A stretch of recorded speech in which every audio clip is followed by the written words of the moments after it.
할렐루야. 하나님께서 주시는 은혜와 사랑이 오늘 여러분들 가운데 충만하시기를 기도합니다.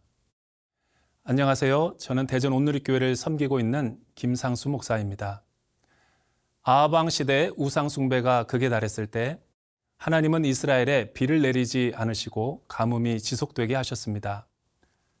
이것은 비를 주관하시는 분은 오직 하나님 한 분이시며 언약에 불순종하는 것이 얼마나 큰 고통이 뒤따르는지 알려주기 위한 하나님의 계획이었습니다. 하지만 역설적이게도 이스라엘은 말씀에 불순종하고 오히려 이방 땅 시돈에 사는 사르밧 과부는 말씀에 순종하는 모습을 통해 믿음이 얼마나 중요한지를 가르쳐주고 있습니다. 그럼 오늘 나눌 말씀인 열왕기상 17장 1절에서부터 16절을 살펴보도록 하겠습니다. 열왕기상 17장 1절에서 16절 말씀입니다.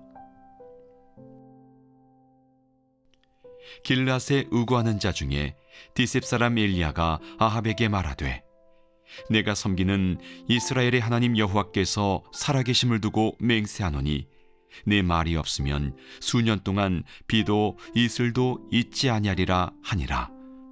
여호와의 말씀이 엘리야에게 임하여 이르시되 너는 여기서 떠나 동쪽으로 가서 요단 앞 그릿 시냇가에 숨고 그 시냇물을 마시라. 내가 까마귀들에게 명령하여 거기서 너를 먹이게 하리라. 그가 여호와의 말씀과 같이 하여 곧 가서 요단 앞 그릿 시냇가에 머물매 까마귀들이 아침에도 떡과 고기를 저녁에도 떡과 고기를 가져왔고 그가 시냇물을 마셨으나 땅에 비가 내리지 아니하므로 얼마 후에 그 시내가 마르니라. 여호와의 말씀이 엘리야에게 임하여 이르시되 너는 일어나 시돈에 속한 사르밧으로 가서 거기 머물라. 내가 그곳 과부에게 명령하여 네게 음식을 주게 하였느니라. 그가 일어나 사르밧으로 가서 성문에 이를 때에 한 과부가 그곳에서 나뭇가지를 줍는지라. 이에 불러 이르되 청하건대 그릇에 물을 조금 가져다가 내가 마시게 하라. 그가 가지러 갈 때에 엘리야가 그를 불러 이르되 청하건대 네 손에 떡 한 조각을 내게로 가져오라. 그가 이르되 당신의 하나님 여호와께서 살아계심을 두고 맹세하노니 나는 떡이 없고 다만 통에 가루 한 움큼과 병에 기름 조금뿐이라. 내가 나뭇가지 둘을 주워다가 나와 내 아들을 위하여 음식을 만들어 먹고 그 후에는 죽으리라. 엘리야가 그에게 이르되 두려워하지 말고 가서 네 말대로 하려니와 먼저 그것으로 나를 위하여 작은 떡 한 개를 만들어 내게로 가져오고 그 후에 너와 내 아들을 위하여 만들라. 이스라엘의 하나님 여호와의 말씀이 나 여호와가 비를 지면에 내리는 날까지 그 통의 가루가 떨어지지 아니하고 그 병의 기름이 없어지지 아니하리라 하셨느니라. 그가 가서 엘리야의 말대로 하였더니 그와 엘리야와 그의 식구가 여러 날 먹었으나 여호와께서 엘리야를 통하여 하신 말씀같이 통의 가루가 떨어지지 아니하고 병의 기름이 없어지지 아니하니라. 북이스라엘 아하방 시대는 영적인 암흑기였습니다. 왜냐하면 이스라엘 백성들은 말씀을 떠나 바알신이 비를 내려주며 다산과 풍요를 가져온다고 백성들에게 가르쳤기 때문입니다. 사람들은 언약신앙을 버리고 하나님을 떠나 방황하기 시작했습니다. 이러한 우상숭배의 죄가 극에 달하자 하나님은 누가 비와 생명을 주관하는 참신인지 알게 하시려고 디셉 사람 엘리야를 통해 아합에게 가뭄과 기근을 내리겠노라 말씀하십니다. 담대하게 엘리야는 아합 왕에게 가서 내 입에 하나님이 말씀을 주시기 전까지 이 땅에 수년 동안 비와 이슬이 내리지 않을 거라고 말합니다. 그 후 온 땅에 비와 이슬이 내리지 않아 가뭄과 기근이 오게 되었습니다. 그리고 엘리야를 그리시네가에 보내 한동안 그곳에서 살으라고 명령하십니다. 왜 하나님은 엘리야를 그리시네가로 보내시려 하실까요? 2절에서 4절을 보십시오. 여호와의 말씀이 엘리야에게 임하여 이르시되 너는 여기서 떠나 동쪽으로 가서 요단 앞 그리시네가에 숨고 그 시냇물을 마시라. 내가 까마귀들에게 명령하여 거기서 너를 먹이게 하리라. 하나님이 엘리야를 그리시네가로 보내신 것은 아합 왕이 하나님의 말씀을 선포한 엘리야를 죽이려 했기 때문입니다. 따라서 엘리야는 피난처가 필요했고 그곳에서 하나님이 엘리야를 먹이시겠다고 약속하셨습니다. 이는 하나님만이 비와 생명을 주관하시는 참 신이심을 알게 하기 위함이었습니다. 마침내 엘리야가 하나님의 말씀을 믿고 순종하자 하나님은 까마귀를 통해 그리시네가로 날마다 떡과 고기를 공급해 주셨고 그것으로 엘리야는 생명을 유지할 수 있었습니다. 이는 하나님이 창조한 모든 피조 세계가 하나님의 말씀에 순종하고 있는 모습을 보이지만 오직 이스라엘 백성만 하나님의 뜻에 불순종하고 있는 모습을 보여주는 듯 합니다. 이처럼 아합 시대는 하나님의 말씀을 믿고 순종하는 사람이 희귀했습니다. 그래서 오늘 말씀에는 엘리야를 소개하는데도 별다른 선지자의 배경이 기록되어 있지 않습니다.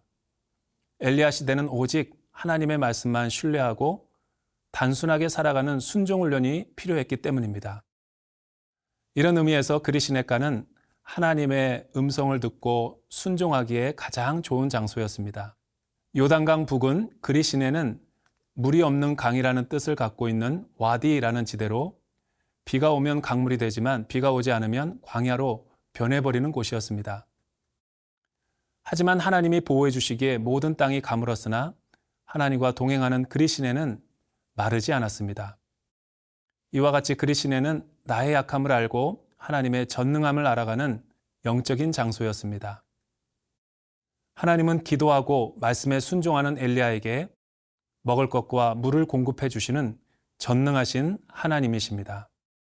엘리야처럼 나의 삶에도 하나님만 의지하여 살아갈 수 있었던 그리시네가의 시간은 언제였습니까?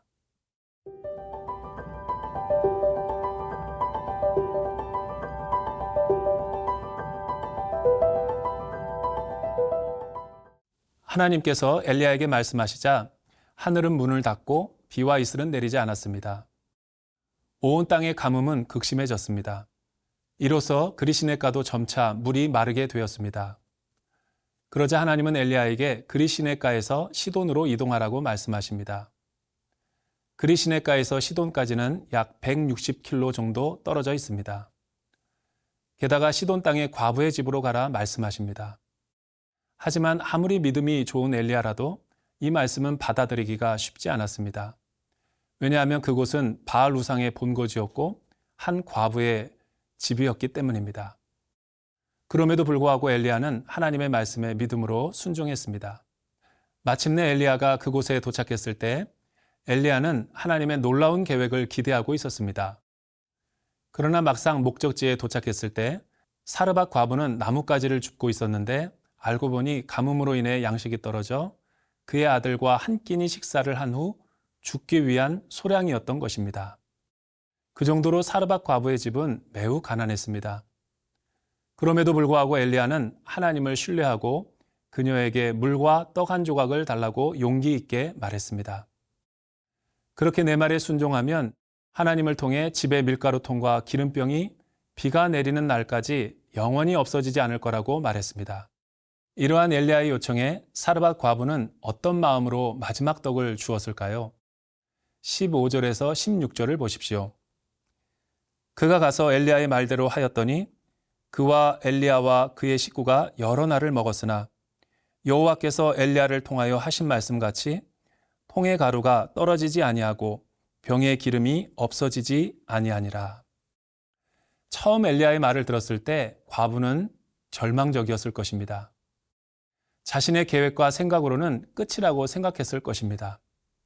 그리고 하나님이 하실 것이라는 믿음이 생기자 다시 한번 절망 가운데 용기를 내어 엘리야의 말에 순종했을 때 하나님의 놀라운 기적을 맛보았던 것입니다.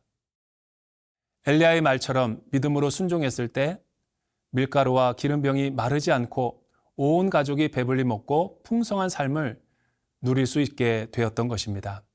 말씀이 없던 이스라엘은 기근이 심했으나 이방 땅에서 말씀에 순종하자 풍요로운 삶을 살게 된 것입니다.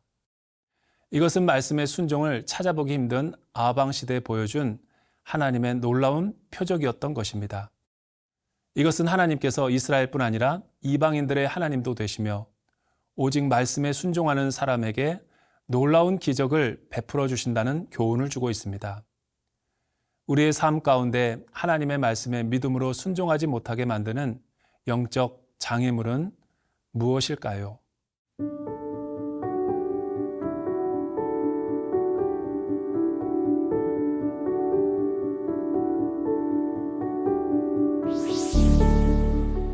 살아계신 하나님, 세상은 하나님보다 눈에 보이는 세상이 전부인 것처럼 우리를 유혹할 때가 많이 있습니다.